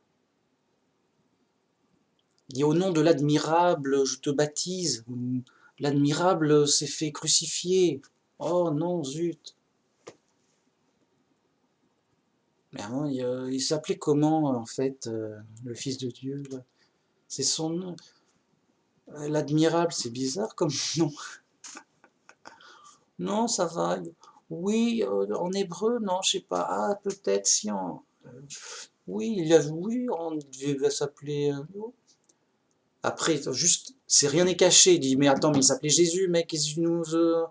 Ah non, il s'appelait pas Jésus. Quoi, comment? Attends, on est où, mec? Bah non, Jésus, il s'appelait pas Jésus à l'époque, il parlait en araméen ou en hébreu. Il s'appelait Yeshua. Bah Jésus c'est en français, il parlait pas français, Jésus. Les mecs, ils en sont toujours là, quoi. Mais mec, on traduit les noms, ça va, mec. Non? Il va pas reconnaître il connaît pas le français, Jésus. C'est pour ça qu'il va se tromper, c'est ça? Au jour du jugement, il dit, bon, alors toi, tu crois en qui? En Jésus. Et c'est qui ce mec? On le connaît pas, mec. Va-t'en, païen. Mince, ben, je suis chrétien. Non, t'es pas chrétien. Les chrétiens, ils croient en Yeshua. Et mec, tu me prends, c'est une blague, c'est ça? On fait des blagues au paradis comme ça? C'est pas drôle? Ça se fait pas?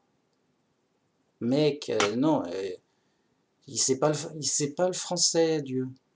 C'est, il connaît que l'hébreu. Écoute, tu peux traduire s'il te plaît? Je t'ai pas compris. C'est juste fou, c'est pas excusable, y a pas d'excuse, voilà. Le mec, là, il est fou. C'est à ça qu'on connaît les faux chrétiens. C'est pas excusable, alors il va te sortir des excuses, voilà, on sait pas sûr, est-ce qu'on le prononce bien, est-ce qu'on a l'accent, est-ce que il faut tousser ou pas, il va délirer, c'est tout. Non, il est fou. Bon. Donc, c'est comme si on avait fait ça, ce serait scandaleux. Et les gens, ils disent, au nom de l'admirable, moi je crois dans le Fils de Dieu, l'admirable Fils de Dieu, yo, le Christ Messie, quel admirable. Et il s'appelle comment? Qui? Le Messie, le Fils de Dieu, il s'appelle comment? C'est pas grave, on sait que c'est le Fils de... Il n'y a qu'un unique. C'est l'unique Fils de Dieu, tu peux pas te tromper, ouais. Il n'y en a qu'un. Donc c'est le Fils de Dieu, m'embête pas. Ok, mais c'est mieux de connaître son nom, je sais pas. Il a un nom, il n'y a pas de nom, qu'est-ce qui se passe? Voilà, pareil, tout le temps. Pareil, ils nous ont fait pareil. Ils nous ont fait le même délire sur le nom de Dieu, voilà. Ouais, je ne vais pas insister. Pour les autres falsifications, bah, c'est connu, bien sûr, sinon bah, j'en parlerai pas, on ne le saurait pas, quoi. Mais là, on le sait, tout le monde le sait. Hein. Même, j'ai même rencontré un catholique qui m'a fait le coup de... Non, enfin, j'étais choqué. Il m'a fait le coup de, vous savez, oui, Satan, mais regarde, c'est écrit, le sang, l'eau et l'esprit sont d'accord et les trois sont un. Tu vois, mais attends, mais ça, c'est une falsification connue et reconnue. Tu t'as pas honte de... Pour appuyer ta doctrine, tu vas te prendre un faux, que tu sais faux. T'as honte de rien, tu t'as fait un pacte avec le diable, qu'est-ce qui se passe? Non? Je, je l'ai engueulé un petit peu, ça j'avais... Je savais pas, j'ai dit non mais il va pas faire il va pas me dire un truc faux volontairement. Le mec il est censé être chrétien. Bon, je l'ai engueulé un petit peu gentiment, j'avais de la peine, j'ai dit j'espère que t'es ignorant. Voilà, soit t'es un menteur, soit t'es un ignorant grave. Ça faisait dur. Bref, dégueulasse. Oh mais le mec, on voit que le mec est fou. Bon, je lui parle. Juste, ça faisait du mal de lui parler. J'avais mal, j'étais pas bien. J'ai parlé à un fou. J'avais de la peine, j'ai pitié. Ça traumatise. C'est choquant. Ça fait du mal de parler à un fou et de se rendre compte de son niveau de folie. T'as du mal pour lui. Tu dis aïe, aïe. Euh, c'est comme si tu voyais un monstre. Ça fait peur. Mais ça fait mal d'avoir peur. C'était pas bien. Ah mince, il est vraiment bousillé de la tête.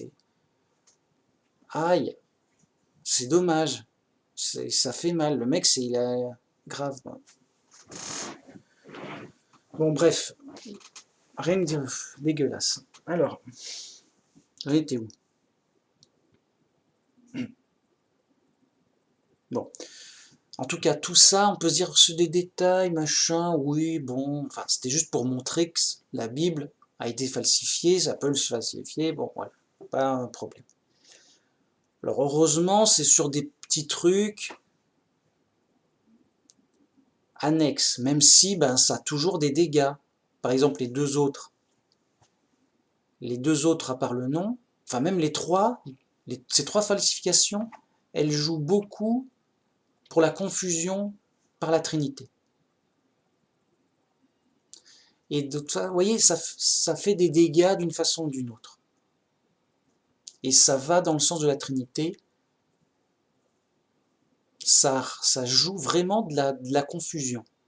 C'est vraiment une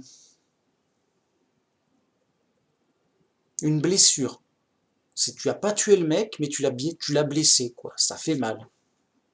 Tu l'as bien blessé, il saigne. Et c'est vraiment une attaque. Tu as blessé un chrétien grâce à ceux qui ont fait ça, les coupables. C'est la culpabilité ou l'ignorance extrême. Ils ont blessé des chrétiens. Et la preuve, il y a des trinitaires plus facilement. Il y en aurait moins, peut-être. Bien.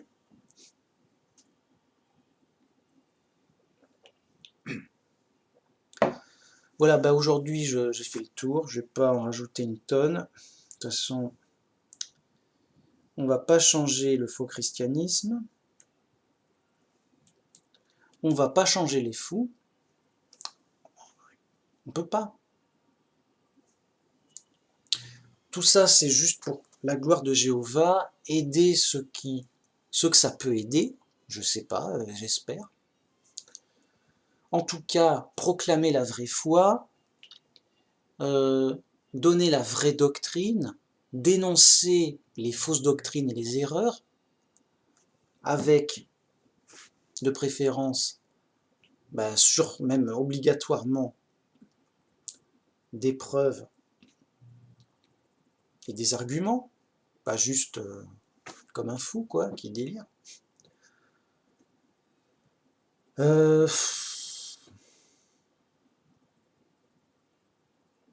Et même ça fait plaisir d'en parler, c'est sympa, et ça nous réconforte dans l'épreuve. Moi ça m'aide, ça me fait du bien pour garder patience dans l'épreuve, pour la gloire de Jéhovah, et pour bien comprendre les choses, quoi. Juste, quand tu vois un chrétien fou, perdu, dégueulasse, il dit voilà, non mais Dieu nous protège. Qu'est-ce que ça veut dire, Dieu nous protège? Dieu protège la Bible, Dieu protège... quoi, il va rien t'arriver, c'est ça? Alors, le pauvre, il se rend pas compte. Tu nous dis le contraire de la Bible, quoi? On nous dit bien que... Jésus nous dit bien qu'on sera persécuté à cause de son nom. Et non pas, vous serez protégés à cause de mon nom. Donc toi, tu dis, on sera protégé grâce au nom de Jésus. Et Jésus, il dit, vous serez persécutés à cause de mon nom. Qui on va croire, mec?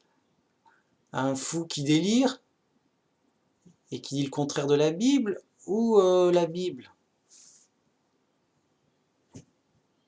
Pareil pour la Bible, elle est invulnérable, elle a été falsifiée, et ça se vérifie encore dans le texte. À la limite, si toutes les Bibles étaient corrigées, donc au nom du Père, du Fils et du Saint-Esprit, et qui est prouvé, alors j'ai pas fait de vidéo, peut-être, je sais pas. J'ai la preuve, je crois que j'en ai parlé dans les forums, tout ça. Ça sert à rien. Les mecs, les preuves ne servent à rien, sauf si... parce que les gens sont fous. Après, c'est du boulot, bon voilà. Mais chercher, vérifier, il y a les preuves. Voilà, moi, en 3 clics, tu as la preuve. Enfin, en 3 clics, avec de la recherche, tu recherches sur Internet et tu finiras bien par la trouver. Elle est partout sur Internet, cette preuve. Tu cherches, tu trouves. Pas m'embêter. Voilà, au début, je m'embêtais à donner des preuves. Alors, maintenant, je m'embête plus. Cherchez les preuves, comme ça, quand vous les trouverez, vous aurez moins envie de les rejeter, parce que vous aurez travaillé pour les avoir. Et je dis, voilà, bien, bon. Donc je vous dis que c'est prouvé, que c'est vérifiable, et que c'est sur Internet, là, yo. Bon. Bref, j'en étais où? Oui. Oui, si toutes les Bibles, honnêtes, je veux dire une Bible, quoi, mince. Une Bible, ça se veut honnête, non? Si toutes les Bibles étaient au moins corrigées sur ces 2 trucs-là, ou au minimum sur le nom de Dieu, je dis au moins respecte le nom de Dieu, ne l'efface pas et ne mets pas autre chose à la place. Non, on respecte trop le nom de Dieu, on veut l'effacer et mettre autre chose à la place, par respect. Dieu, il t'a dit de faire ça? Non. Bah alors, arrête mec, le mec il lutte contre les Écritures, contre la parole de Dieu, et il dit c'est pour Dieu que je fais ça. Bah, comme ceux qui ont tué Jésus. On va tuer Jésus pour, pour la gloire de Dieu, pour défendre l'honneur de Dieu, de ce blasphémateur qui, je sais pas d'où il vient, et il nous dit qu'il est le fils de Dieu, comme ça, yo. Puis quoi encore? Qu'est-ce que ça veut dire, machin? Est-ce que le mec il sait même ce que ça veut dire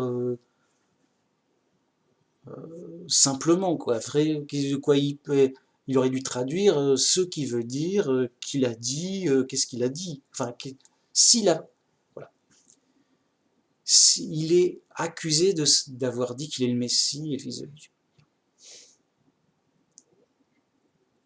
Donc, s'il a eu tort parce que ça voulait dire autre chose. Ils auraient dû dire, on va te tuer parce que tu as dit que tu es le Fils de Dieu, ce qui veut bien dire, comme on le sait parmi nous, et comme tu le sais, que ça veut dire Dieu, et que tu dis que tu es Dieu. Et on va te tuer pour vérifier. Et si on te tue et qu'on y arrive, c'est que t'es pas Dieu. On veut juste vérifier. Truc de fou, quoi. Non, ils n'ont pas dit ça. Et là n'était même pas l'enjeu. Ça n'a pas de sens. Bref. C'est pas dit, c'est pas écrit, c'est une invention des fous. Voilà, c'est tout. Bien. Oui, donc si toutes les Bibles revenaient dans un truc correct, j'aurais pas dit, regardez, il y a alors, il y a 2 falsifications, puisque la troisième a été vraiment corrigée, pour le coup. Là-dessus, pour le coup, c'était une falsification historique d'il y a longtemps, dans l'histoire, ok. Voilà, bon. On n'en parle plus, ok.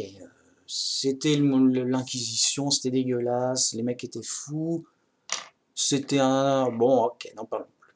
Bon. Mais voilà, c'était un exemple comme ça. Là, il y a 2 fraudes claires et manifestes de la Bible. On peut les corriger, ça ne nous aurait pas cassé un bras. Rien n'y fait. Rien n'y fait. Même dans la Bible des témoins de Jéhovah, ils n'ont pas corrigé au nom du Père, du Fils. Par prudence peut-être, je ne sais pas, mais voilà.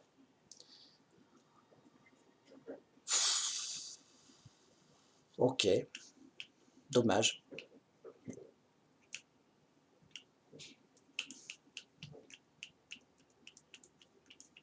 Bon, même c'est pas le sujet, voilà, bon, je veux dire,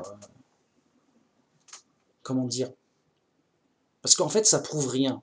Ça aurait été grave si, par exemple, je dis, vous les baptiserez au nom au nom de Dieu qui est 3 dieux en un, par exemple. Voyez, Jésus leur aurait dit, la Trinité, je vous l'ai dit, là, bam, je balance, allez, je balance la Trinité. Ah mais là, ça aurait touchant, là, à la limite, grave. Là, j'aurais dit, bon, ben, vous voyez, là, il y aurait une preuve. Là, c'était juste un sous-entendu vaseux, quoi, qu'est-ce qu'il a dit? Voilà. Au nom du Père, du Fils et de l'Esprit, ok. On le baptise au nom de ces 3 noms. Par contre, alors, bon, c'est dommage, c'est vraiment une blessure. Par contre, ça aurait été une blessure mortelle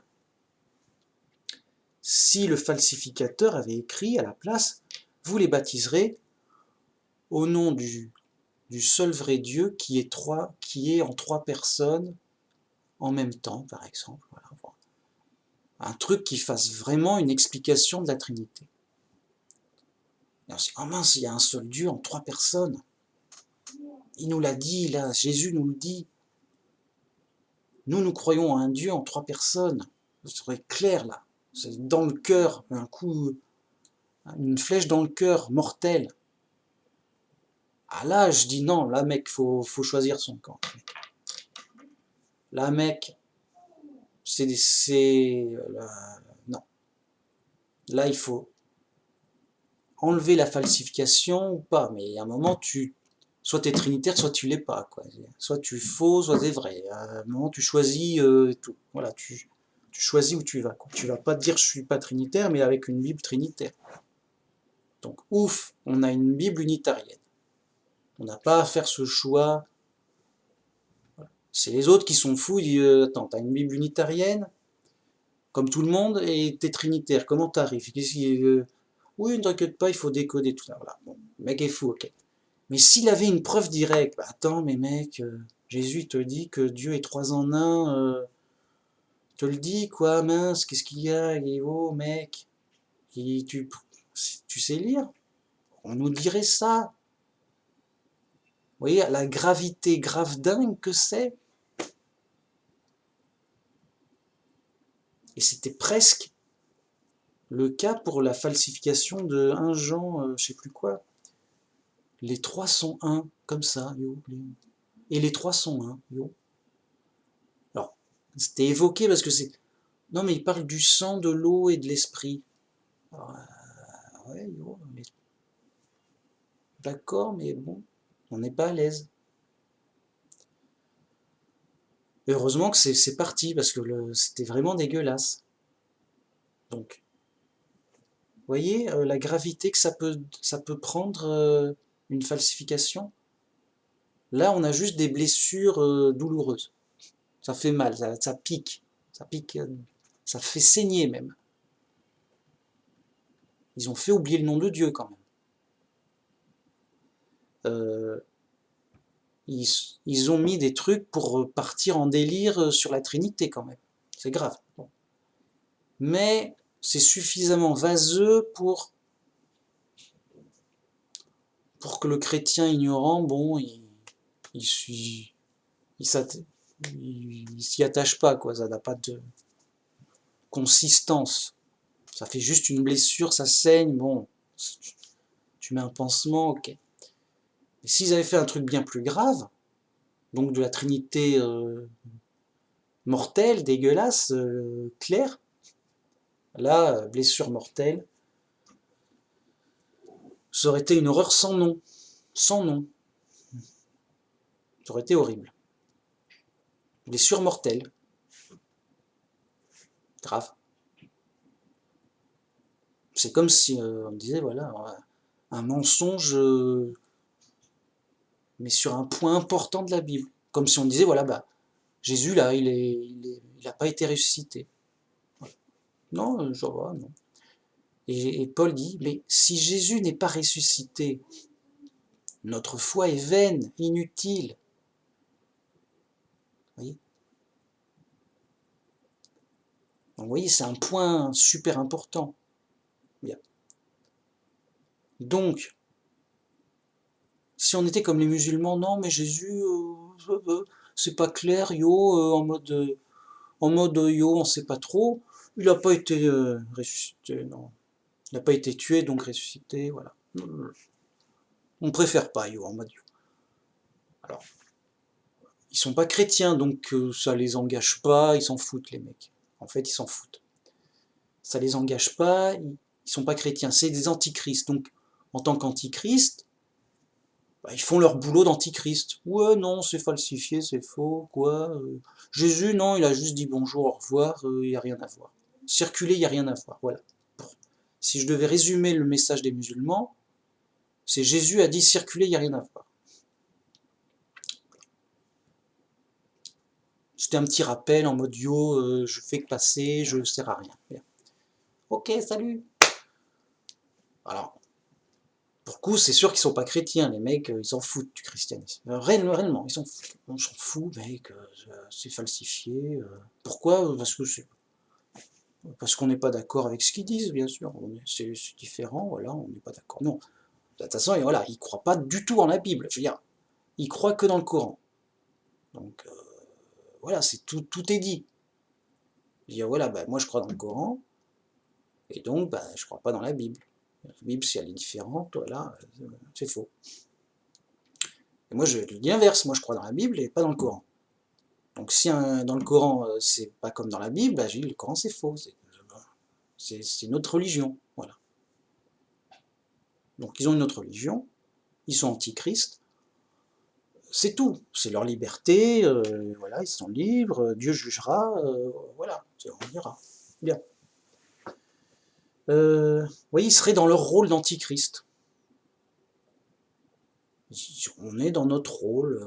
Ils se respectent. On se respecte. On est dans. On ne fait pas semblant d'être chrétien. C'est pas des chrétiens qui arrivent, ouais, Dieu, Jésus n'est pas ressuscité. T'es sûr que t'es chrétien? Si, parce que là, il faut traduire. Vous voyez? Sur des points graves et importants.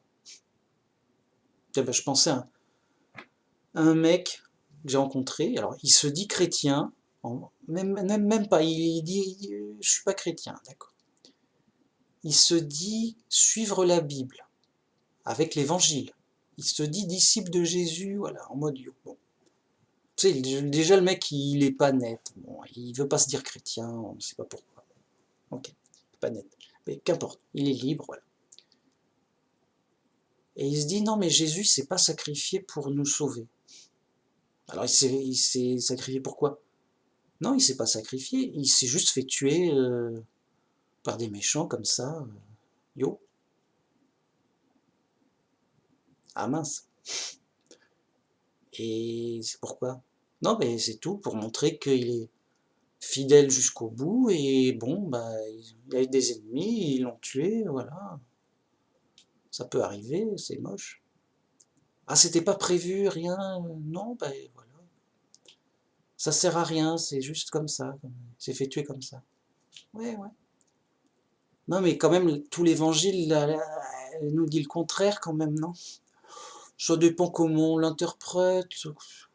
Non, mais regarde le mot, là, tu l'inverses, ça te fait un autre mot, et puis hop, tout un décodage de fou. Ah ok, non, mais t'as raison, t'es pas chrétien, mais vraiment pas. Enfin, il enlève un point super important, crucial, à la foi chrétienne. Enfin, bref, ça sert à rien, le mec est fou. Rien ne pourra, à moins qu'il guérisse de sa folie d'une façon qui revienne à de la simple logique. Je pense que c'est le meilleur chemin pour guérir de la folie, c'est la simplicité et la logique. Bon, après, c'est le conseil comme ça, hein. À vous de voir, mais... Donc, le mec est fou, tu peux pas réfléchir à sa place. Tu peux pas raisonner à sa place, tu peux pas croire à sa place. Le mec, c'est sa tête, il fait ce qu'il veut, hein. Et tu peux rien. Tu donnes des arguments, des preuves, bon, après, il fait ce qu'il... Voilà, s'il les comprend de travers, rien n'y fait. Bien, qu'importe. Que Jéhovah nous aide et nous guide pour sortir de la folie, car la meilleure aide, c'est quand même de prier pour ceux qui sont perdus, pour qu'ils reprennent, qu'ils retrouvent la raison,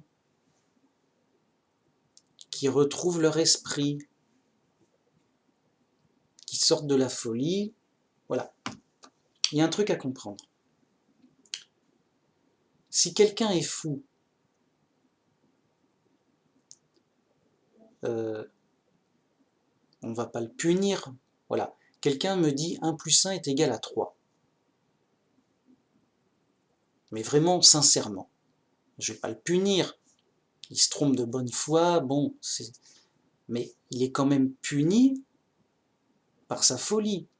Vous voyez, c'est pas à moi ou à quelqu'un, personne va le punir, il se punit lui-même. Vous voyez,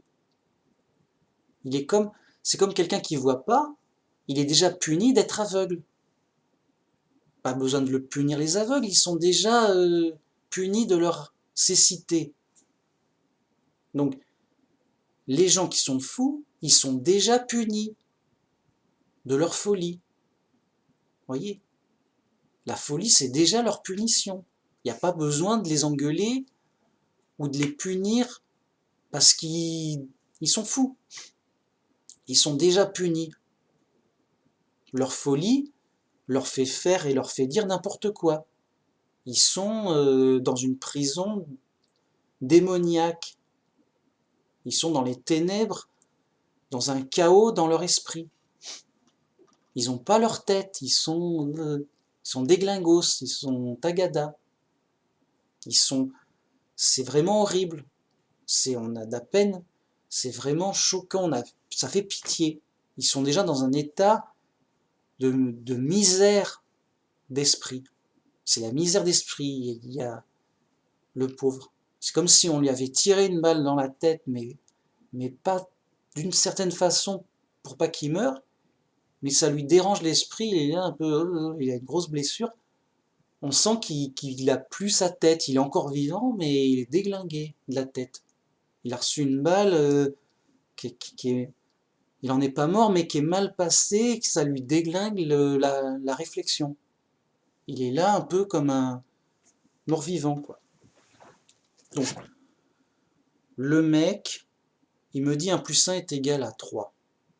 Soit il ment, dans ce cas-là, c'est pas bien, il est fautif, et il mérite d'être puni pour mensonge, d'accord. Mais s'il ment pas, s'il est sincère, il croit vraiment que ça fait 3, eh ben, il n'y a pas à le punir, il est déjà puni de sa propre folie. Il est déjà malade, il est malade. Il souffre de sa maladie qui le fait voir, vous voyez, comme on n'a pas à punir un aveugle. Mais qu'il est aveugle, tu vas encore le frapper, oh, ça t'apprendra à être aveugle. Non, le mec, il veut pas être fou, donc il veut pas être aveugle non plus. C'est juste qu'il est aveugle. Bon, pour une raison ou pour une autre, il est aveugle. T'as pas à le punir. Il est déjà puni de son handicap. Il est déjà handicapé. Tu voudrais l'aider que tu peux pas. Il est aveugle et je peux pas l'aider. Je peux pas voir à sa place. Il est aveugle. Il est déjà puni du fait même qu'il soit aveugle. Il est handicapé, voilà. Eh ben, les gens sont handicapés de la tête à cause de l'égarement, de la confusion, de leur orgueil, de toutes sortes de mauvaises influences du diable, etc., qui les fait délirer dans leur folie.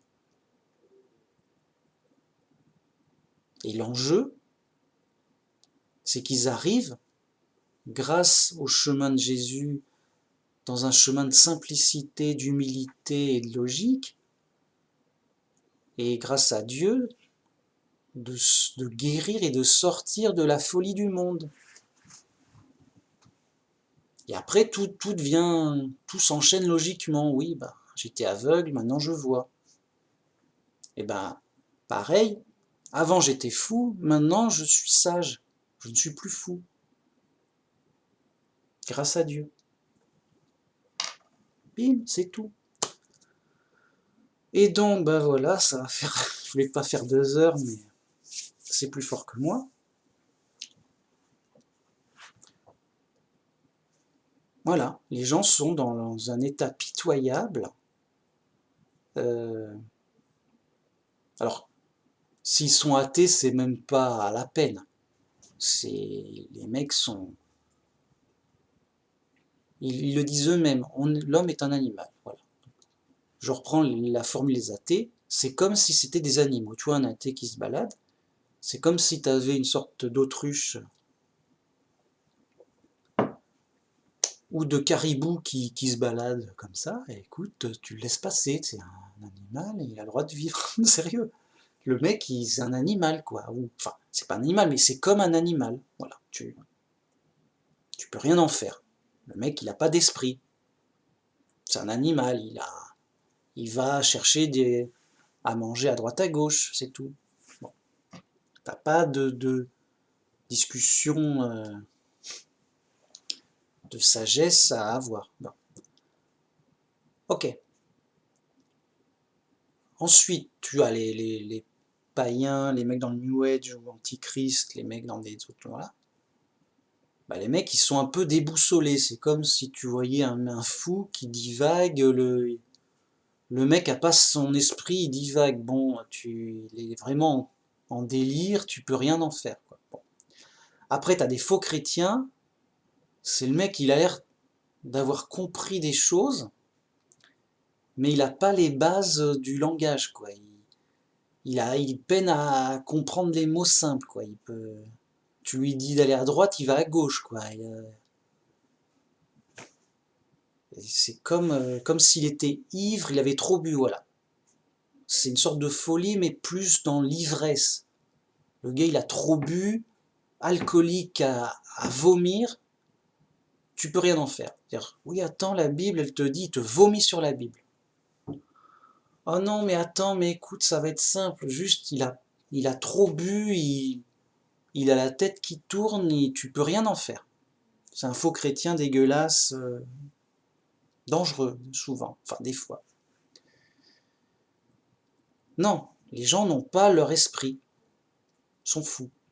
Et grâce à Dieu et au chemin étroit de simplicité et de logique, humble et ordinaire que nous montre Jésus, on se guérit de la folie pour enfin être des gens normaux, avec leur esprit dans la raison. On peut discuter raisonnablement. On peut, voilà, on est normaux. On peut réfléchir. On peut raisonner. Ça va, c'est bien. Enfin. Voilà, et donc le drame numéro 1, c'est la folie du monde. Mais cette folie, elle vient aussi toutes les difficultés, des tracas, des problèmes, des injustices, et des choses graves du monde, hein, c'est dur. Et tout ça, c'est des égarements, de la confusion, des ténèbres. Voilà. Bien, voilà, 2 bonnes heures bien lourdes.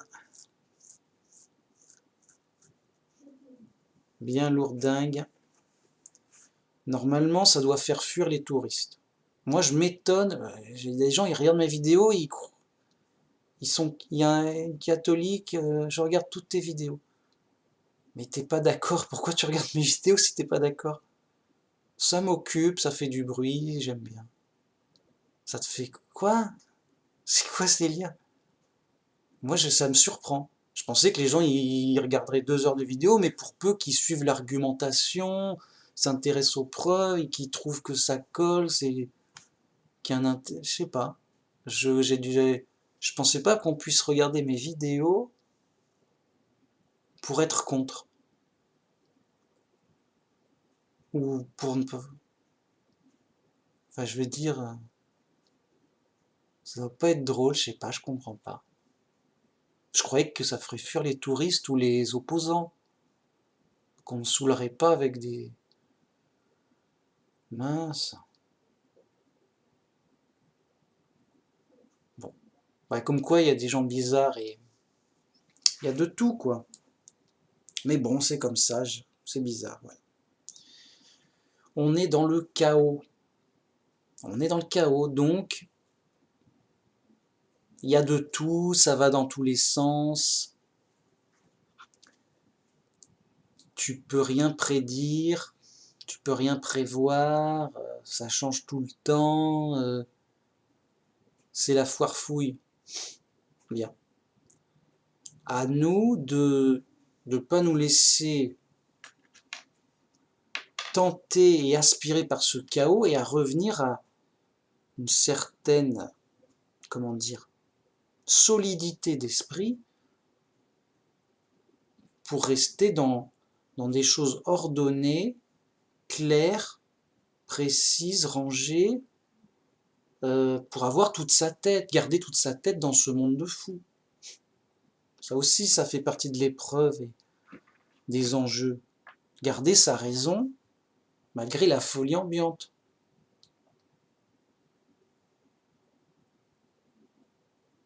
Sachant qu'on ne changera pas le monde, que le monde sera toujours comme il est, chaotique, fou, dangereux, problématique, difficile, c'est la prison. On est en prison chez les fous, c'est pas nous qui allons le changer. Nous, on est un prisonnier, certes, mais promis à la libération grâce à Jésus, dans une démarche tout à fait sage et logique et raisonnable.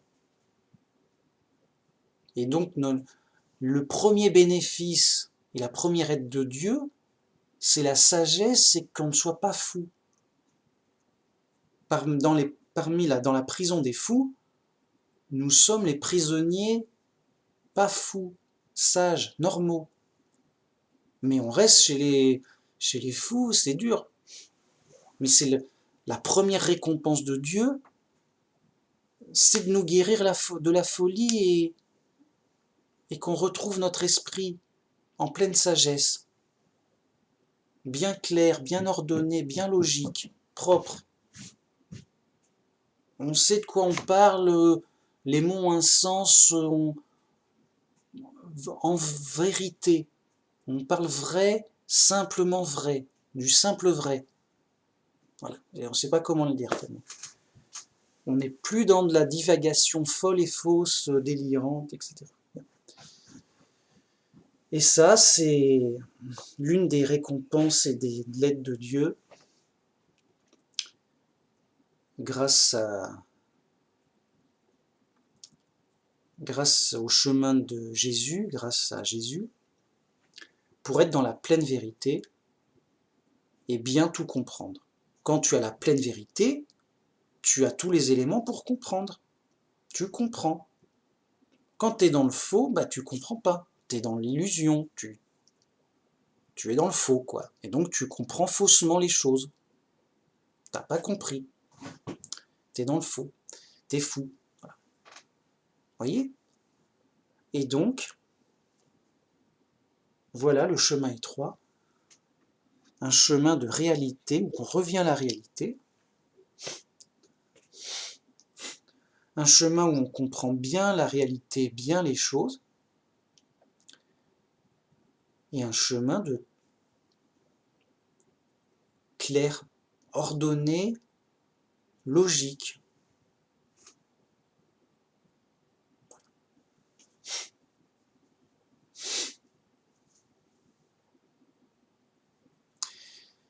Et c'est un trésor au ciel. Et on est les vrais adorateurs de Dieu qui cherchent des adorateurs en esprit et en vérité. En esprit, c'est-à-dire donc en vérité pour la vérité, c'est clair, et en esprit pour l'état d'esprit, la compréhension, la prise de conscience, la sincérité de faire comme on a compris.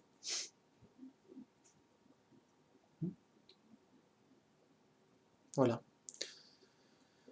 Et de justement faire les fruits de l'esprit avec. Les fruits de l'esprit, c'est l'amour, la bienveillance, la patience, la douceur, la joie, la bonté. Merci, gloire à Jéhovah, notre Dieu, le Dieu de la Bible, le Dieu dont le monde ignore le nom, volontairement apparemment. Ils sont au courant, mais non, on ne veut pas. Bon, c'est comme ça.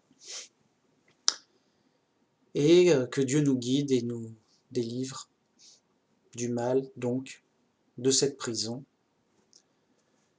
pour qu'on puisse vivre au paradis pour la vie éternelle, grâce au sacrifice de Jésus, son Fils. Merci beaucoup et à la prochaine. Au revoir.